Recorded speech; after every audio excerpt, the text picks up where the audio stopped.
Hi, my name is Olethea. I'm a relationship-focused therapist and registered psychotherapist in Toronto. The one thing that I really hear from couples is communication. This is the support that I most often provide to couples. Tell me if this sounds familiar to you. You're telling your partner about your day, you're giving them all these details, and then they turn and say, "So how are you feeling? You never tell me how you're feeling." Or you're telling your partner how you're feeling, you're sharing with them what's happening for you, you're giving them feeling, and they kind of look a little blank and they say, "So what do you want me to do?" Ooh, wrong answer, right? So here's a way that I teach couples to help not only support yourself in the conversation, but also help support your partner. So there's 4 steps to this. The first part is I tell my partner what I saw. Nothing else. Imagine if there's a camera rolling, it's only the things the camera can see, okay? Only the physical things. The next part is I tell my partner what's triggering for me or what I made up, what I invented. This is the part where I take responsibility for how I'm feeling based on what's happening in the situation. The next part is I tell my partner how I'm feeling. And the last part is I tell my partner what I want. So let's take, for example, that you've gone out with your partner, there was a family barbecue, it was your partner's family, and you were there and you felt kind of a little bit out of place. You either felt kind of lonely, you felt kind of neglected, your partner was talking to other people. Your options could be you kind of tell your partner in a very emotional way how you did not feel supported, or you're a little emotional, you're a little distant, and the car ride home is really awkward. So here's how you might use this conversation. So if I was starting this conversation, the first place I would say is, "Hey, what I saw last night is that you were talking to a lot of other people." Okay, we're just going to leave it there.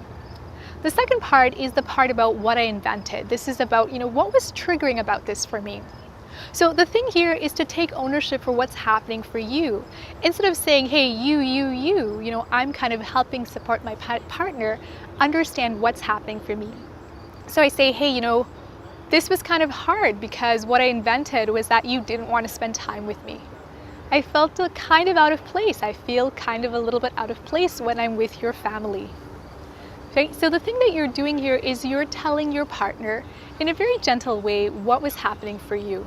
So after I've told my partner what I saw, what I invented, the next part is I tell them how I was feeling. For some people, this might be a little different or difficult. Right? If you're not used to sharing feelings, this might be a little bit of a challenge. So you could say, "Hey, I was feeling sad," or "I was feeling angry," or you can go to sensation. You can say, "I was feeling kind of isolated. I was feeling small. I was feeling a little bit invisible." The last part is I tell my partner, based on all of this, here's what I want going forward. Now, this is the most crucial part. A lot of the times when I'm working with couples, they might get really upset, they might withdraw, they might get distant, and then they hope that if their partner loves them enough, they'll understand what they need. Hey, this is not supportive. It's not supportive for you, and it's not supportive for your partner.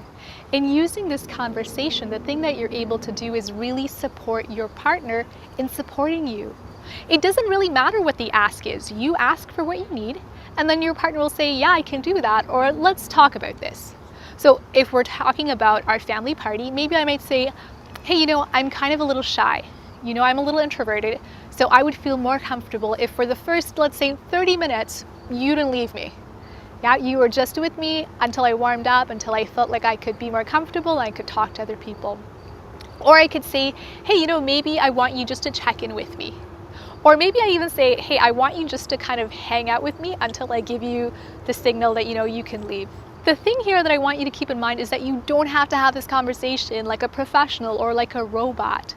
The support here is in helping you understand the way in which you can scaffold the conversation so that you are being supported in really processing what's happening for you, and in being able to support your partner in really understanding what you are feeling, what is triggering for you, and for them in feeling less defensive and really feeling compassionate about supporting you. This is really, really important because understanding and compassion is what cancels out the combat.